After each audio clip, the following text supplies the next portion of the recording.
விபத்து நடந்த இடத்தோட இன்ஸ்பெக்டர் இவர்தான் அந்த வழக்கோட முக்கியமான சாட்சி. You can proceed please. My lord, Himachal state மலால் டிஸ்ட்ரிக்ட்ல கோட்டி போலீஸ் ஸ்டேஷன்ல இன்ஸ்பெக்டரா இருக்கேன். போன செப்டம்பர் மாதம் 15ஆம் தேதி இந்தியன் பெட்ரோலியம் கார்பரேஷன் இன்ஜினியர்ஸ் 14 பேர் டெல்லியிலேருந்து அவங்க ஃபேமிலி மெம்பர்ஸோட குளோபல் டிராவல்ஸ் பஸ்ஸில் காஷ்மீருக்கு டூர் வந்தாங்க.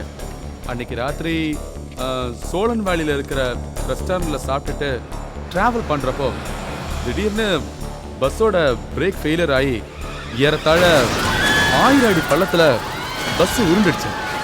அந்த டிரைவர் குடிச்சிட்டு வண்டி ஓட்டுனதுனால அவரால் கண்ட்ரோல் பண்ண முடியல. பஸ் பிளாஸ்ட் ஆகி அதுல இருந்த எல்லாருமே இறந்துட்டாங்க. What is your name? Krishnan Chand, accident நடந்த ஏரியாவோட இன்ஸ்பெக்டர். லுக், இன்சிடென்ட் சொல்லுங்க. ஆக்சிடென்ட்டா கான்ஸ்பிரசியான்னு கமிஷன் முடிவு பண்ணும். ஓகே? இல்ல சார், அந்த இடத்துல அடிக்கடி ஆக்சிடென்ட் நடக்கும். இதுக்கு முன்னாடி எப்போ நடந்துச்சு? இதுக்கு முன்னாடி சார் அது வந்து என்னங்க நீங்க அடிக்கடின்னு சொன்னீங்க, இவ்வளோ யோசிக்கிறீங்க? இல்ல சார், அது 2 வருஷத்துக்கு முன்னாடி. ஓஹோ, 2 வருஷங்கிறது உங்களுக்கு அடிக்கடியா? ஓகே. எத்தனை பேர் அந்த ஆக்சிடென்ட்ல செத்து போனாங்க? இதுக்கு முன்னாடி நடந்த ஆக்சிடென்ட்ல ஒட்டு மொத்தமா எல்லாரும் செத்து இருக்காங்களா? இல்லல்ல இல்ல இல்லல்ல இல்லன்னா சொல்றேன்ல சார்.